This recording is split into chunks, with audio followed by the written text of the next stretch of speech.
If I give you $100 right now, could you turn it into $1,000 in just 90 days? Most people would say no because they think you need luck, risky crypto trades, or some insider connections. But here's the truth. You can do it without gambling, without scams, and without quitting your day job. Today, I show you a step-by-step plan to flip $100 into $1,000 using simple real methods that work in 2025.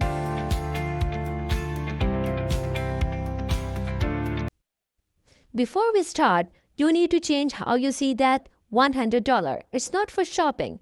It's your seed money. Just like planting a seed, you water it, nurture it, and let it grow before you harvest. Sarah Blakely, a billionaire founder of Spanx, started with $5,000. She saved from door-to-door sales. She reinvested every dollar back into her business until it blew up.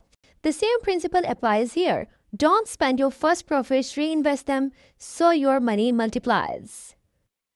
To understand this, let's discuss some rules. So first rule is start with fast cash flows. Your first goal is to double your money quickly from $100 to $200. The fastest way, flipping how low-cost item for profit.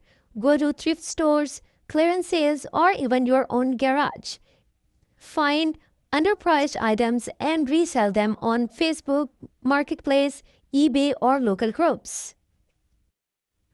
Another method is buy in bulk and sell individually. For example, buy 20 phone cases for $1 each and sell them for $5 each locally. That's a $80 profit from one batch.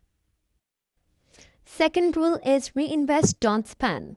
Here's where most people fail. They start spending their profits too early.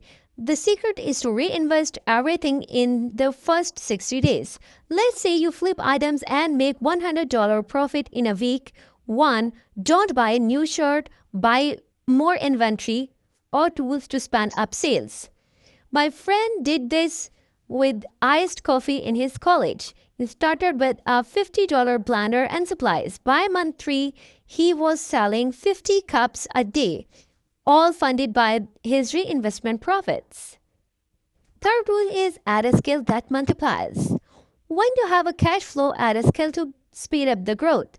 Skills have higher profit margins than just reselling items. For example, learn Canva and start making social media templates for small businesses. Or offer video editing, copywriting, or graphic design on Fiverr. If you already know Excel, offer to set up budget sheets for people. The beauty, you can fund your learning with your flipping profits and then charge higher rates. Move on to rule number 4, which is go digital for scalability. When you have got $300 to $400 saved, start something that works for 24/7. A small digital product store. Use Canva to make budget planners, study guide, fitness trackers, or digital journals. Upload them to Etsy or Gumroad. These sell while you sleep. One simple budget planner selling for $5 could bring in $50 to $100 a month on autopilot. And the best part, you only make it once. So the last rule is snowball the profits. Now you just repeat the process, flip items, offer services, sell digital products, and invest profits. By the end of 90 days, your $100 could become $500 in physical products or inventory, $300 from digital product sales, $200 or more from freelance work. That's your $1,000 total. And now you have a mini business you can keep growing. Turning $100 into $1,000 isn't magic. It's math, focus, and discipline. The hardest part isn't starting. It's reinvesting and the temptation to spend too soon. Pick one of these strategies today and stick with it for 90 days. And your future self will thank you. If you found this helpful, hit like, subscribe, and check out my playlist on zero-cost side hustles. Because the next $1,000 could be your first step to financial freedom. Thanks for watching. Have a nice day. Bye.